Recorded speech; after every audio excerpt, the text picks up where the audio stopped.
Hello everyone. सो इस question में दिया गया है a truck start from rest and roll down a hill with a constant acceleration. तो एक ट्रक है, वो हिल से नीचे की साइड आ रहा है एक कांस्टेंट एक्सेलरेशन से।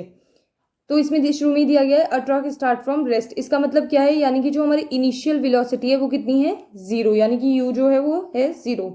Then it travels a distance of 400 metre. तो उसने डिस्टेंस कितना ट्रेवल किया, 400 मीटर, मतलब ये हमें एस दिया गया है। उसके बाद टाइम दिया गया है 20 सेकेंड, मतलब ये जो डिस्टेंस है उसने 20 सेकेंड में कवर किया है। So find its acceleration. तो हमें यहाँ पे ए की वैल्यू निकालनी है, यानी एसेलरेशन निकालना है। दूसरा इसमें पूछा गया है find the force acting on it if it mass is 7 ton. तो मास दिया गया है 7 टन, और उसकी हिंट भी दी गई है कि 1 टन में 1000 kg होते हैं। तो अब देखते हैं इसको सॉल्व कैसे करना है। तो हमें एसेलरेशन और फोर्स दोनों ही निकालने हैं इसमें। तो यहाँ पे हमारे पास इनिशियल वेलोसिटी यानी कि यू जीरो है, डिस्टेंस हमें 400 मीटर दिया गया है, और टाइम हमारे पास 20 सेकेंड है। एसेलरेशन हमें अभी फाइंड आउट करना है। मास की वैल्यू हमें 7 टन्स दी गई है, जिसकी हमने यूनिट चेंज कर ली और 7000 kg आ गया। उसके बाद हमारे पास 3 फॉर्मूले हैं मोशन के, तो उसमें देखना है हमें कौन सा इसमें लगाना है। तो अब देखिए इसमें v equals to u plus 80 first है, ये हम लगा नहीं सकते क्योंकि हमें फाइनल वेलोसिटी का कुछ नहीं पता है, तो v की वैल्यू नहीं है और एसेलरेशन हमें निकालना है। तो मतलब इसमें जो दो क्वांटिटी है वो हमारे पास नहीं है, v और a। तो हम इसमें ऐसे अननोन है, दो चीजें तो हम नहीं निकाल सकते, कोई एक चीज अननोन हो तो फॉर्मूले में लगा के निकाल सकते हैं। दूसरे में वी स्क्वायर, इसमें भी सेम है, वी आ रखा है, यानी कि फाइनल वेलोसिटी पता होनी चाहिए, तो वो हमें नहीं पता है, और एक्सेलरेशन भी नहीं पता है, तो इसमें भी दो चीजें अननोन है। उसके बाद थर्ड है s equals to u t plus half a t का स्क्वायर। तो इसमें हमारे पास डिस्टेंस भी है, एस भी है, इनिशियल वेलोसिटी यानी जीरो है, और टाइम भी है 20 सेकेंड। उसके बाद हम यहाँ से ए फाइंड आउट कर लेंगे, तो इसमें यही वाला फॉर्मूला लगेगा।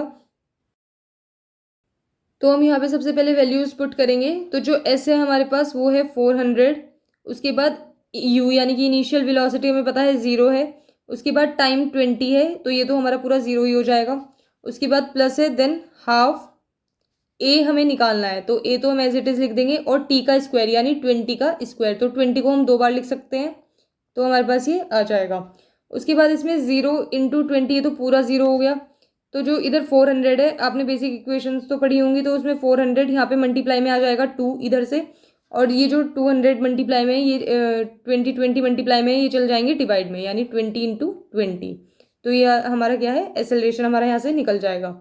तो हम जीरो से जीरो कट कर देंगे, 2 से 2, और इस वाले 2 से यहाँ पे। तो एसेलरेशन जो है हमारा वो आ गया 2 मीटर पर सेकेंड स्क्वायर। ये हमें पूरा यूनिट के साथ लिखना है। उसमें जो दूसरी चीज़ है वो हमें निकालनी है फोर्स। तो फोर्स का आपको पता है, अभी एक ही फॉर्मूला है हमने जो पढ़ा है अपनी मोशन में, F equals to M into A. तो मास हमने पहले से ही चेंज कर लिया था, यानी कि 7000 kg है, और जो एसेलरेशन है वो अभी हमने निकाला 2 मीटर पर सेकेंड स्क्वायर। तो यानी ये कितना आ जाएगा हमारा 14,000 kg मीटर पर सेकेंड स्क्वायर। या फिर हम इसको डायरेक्ट भी लिख सकते हैं कि 14,000 न्यूटन, क्योंकि जो फोर्स की यूनिट होती है वो न्यूटन होती है। तो ये हमारा यहाँ पे आंसर आ जाएगा।